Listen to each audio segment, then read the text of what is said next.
Kemudian, terdapat juga perbandingan paradigma penelitian guru. Di sini, pada paradigma penelitian guru ya, pada proses sampai dengan produk, guru itu sebagai teknisi. Sedangkan pada kualitatif atau interpretif, guru sebagai karakter cerita. Sedangkan pada inquiry guru itu sebagai pencerita. Nah, kemudian pada saat peneliti, proses hingga produk itu di luar dari penelitian. Kemudian, guru pada kualitatif atau interpretif, guru itu berada di luar penelitian. Kemudian jika inquiry guru itu sebagai peneliti yang di dalam.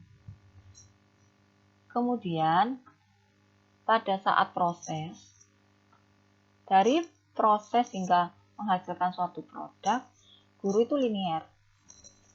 Jika pada penelitian kualitatif atau interpretif, ya, di sini guru itu proses berdasarkan argumentasi dan tidak teratur. Sedangkan inquiry guru itu siklik. Sumber pertanyaan penelitian dari proses hingga produk itu peneliti. Jadi, peneliti itu sebagai sumber pertanyaan penelitian. Kemudian, pada kualitatif atau interpretif juga sama, yaitu peneliti.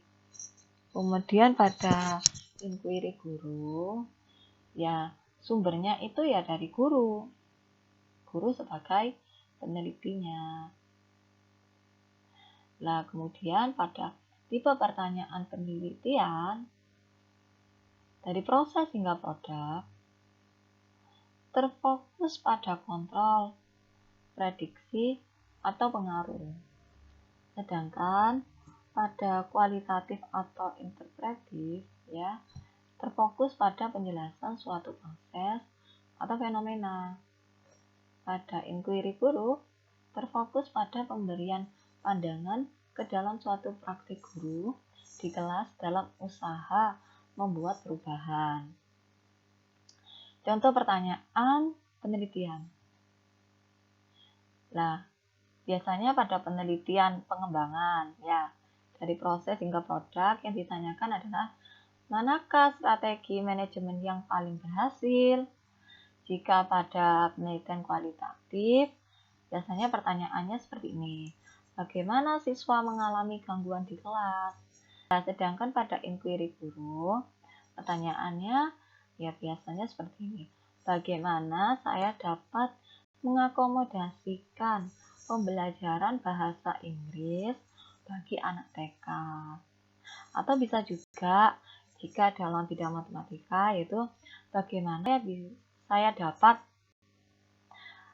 menjelaskan materi bilangan bulat pada siswa SD, seperti itu.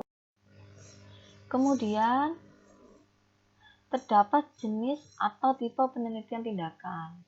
Nah, di sini, menurut Hendrik, penelitian tindakan itu ada penelitian tindakan kolaboratif.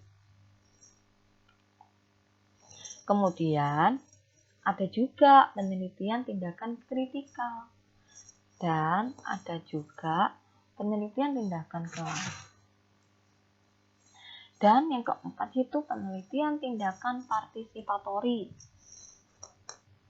Nah, sedangkan menurut Henry, penelitian tindakan itu juga terdapat dari beberapa tipe. Yang pertama yaitu penelitian tindakan partisipatori. Dan yang kedua adalah penelitian tindakan kolaboratif. Dan yang ketiga adalah penelitian tindakan praktis. Selanjutnya yaitu penelitian tindakan emansipatori. Kemudian pada penelitian tindakan kelas itu juga terdapat keunggulan atau kelebihan dan juga ada kelemahan. Jadi pada penelitian tindakan kelas tidak semuanya berjalan itu sempurna, pasti ada kendalanya. Tinggal bagaimana kita nanti bisa meminimalisir ya.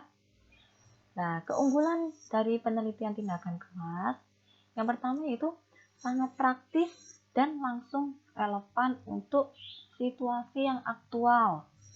Kemudian yang kedua yaitu penelitian tindakan kelas memiliki kerangka kerja yang teratur. Dan yang ketiga yaitu observasi yang nyata dan objektif ya. Kemudian yang keempat adalah fleksibel dan adaptif. Yang kelima juga keunggulannya adalah inovasi pembelajaran. Yang selanjutnya ya, yang keenam, mengembangkan kurikulum tingkat kelas. Dan selanjutnya yaitu meningkatkan kepekaan atau profesionalisme guru dan dosen. Begitu juga ada kelemahan, ada juga kelebihan, ada kelebihan juga pasti ada kelemahan. Sehingga di sini kelemahannya penelitian tindakan kelas itu kurang tertib ilmiah ya. Jadi siklusnya nanti itu ada reflektifnya gitu ya. Jadi dilihat. Nah, nanti kita akan pelajari di slide selanjutnya. Di sini kelemahannya yaitu kurang tertib ilmiah ya. Kemudian yang kedua adalah tujuan penelitian tindakan kelas bersifat situasional. Dan yang ketiga yaitu sampel. Terdapat prosedur penelitian tindakan. Nah, di sini prosedur penelitian tindakan atau langkah penelitian tindakan menurut Johnson yaitu yang pertama yaitu mengidentifikasi bidang atau fokus investigasi dan keperluan untuk perbaikan.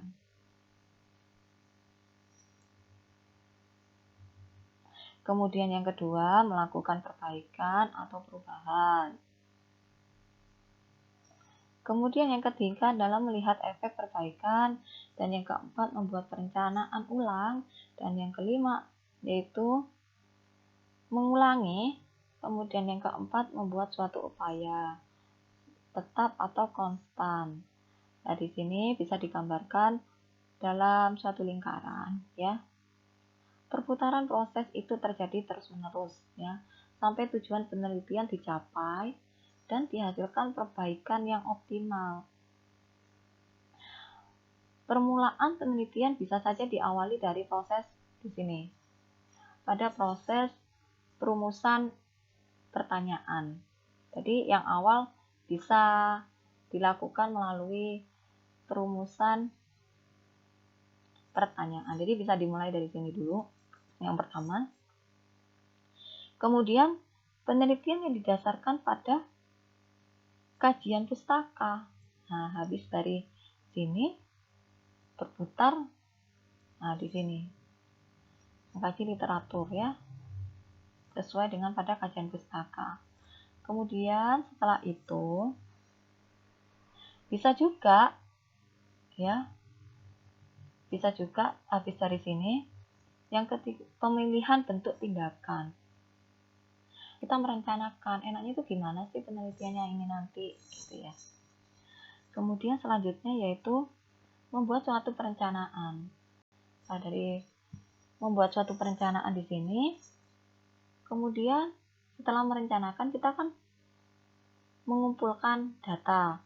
kemudian data yang sudah diperoleh kita analisis. Kemudian jika nanti terdapat kekurangan, maka kita dapat mengulangi lagi proses yang sudah dilakukan sehingga tujuan itu bisa, atau tujuan yang dicapai itu bisa benar-benar tercapai ya. Kemudian dilanjut. Nah, di sini ada juga prosedur penelitian tindakan oleh MATLAB. Di sini ada 4 tahapan.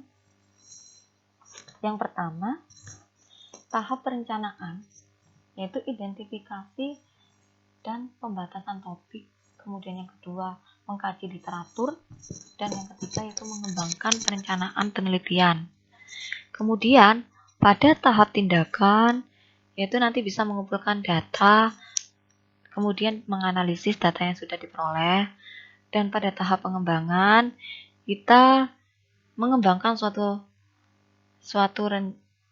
rencana tadi ya. Kemudian pada tahap refleksi, berbagai dan merekomendasikan hasil. Jadi kita lihat proses tadi itu berjalan sesuai keinginan kita atau ada kendala, seperti itu ya. Jadi dilakukan refleksi. Prosedur penelitian tindakan kelas. Yang pertama, perencanaan penelitian. Tahap penelitian tindakan kelas ini sesungguhnya suatu refleksi dari guru terhadap masalah yang ada di kelasnya. Masalah ini tentunya bukan bersifat individual pada salah seorang murid saja, namun lebih merupakan masalah umum yang bersifat klasikal. Misalnya, kurangnya motivasi belajar di kelas atau kurangnya pembelajaran matematika yang berbasis kontekstual lain. Di sini ada perencanaan penelitian tindakan, yaitu yang pertama mengidentifikasi dan menetapkan masalah. Jadi di sini kita ingin masalah apa yang akan diselesaikan gitu ya. Kita identifikasi. Selama mengajar, kemungkinan guru menemukan berbagai masalah, atau dapat juga guru memulai dengan suatu gagasan untuk melakukan perbaikan, kemudian mencoba memfokuskan gagasan tersebut. Selanjutnya, yang kedua yaitu menganalisis dan merumuskan masalah. Habis mengidentifikasi, kita rumuskan masalah itu ya. Masalah perlu dirumuskan secara jelas dan spesifik. Apabila ditemukan beberapa macam masalah, maka harus dipilih masalah yang dihadapi oleh sebagian besar siswa. Masalah yang dapat dipecahkan, masalah yang apabila dipecahkan akan memberikan manfaat banyak. Kemudian yang ketiga yaitu merencanakan tindakan perbaikan. Untuk merencanakan suatu tindakan perbaikan, guru dapat mengacu kepada teori yang relevan. Jadi teori itu yang relevan dengan rumusan masalah gitu ya. Kemudian bertanya kepada ahli terkait. Yang ketiga, berkonsultasi dengan supervisor. Ahli terkait mungkin ahli pembelajaran atau ahli bidang studi.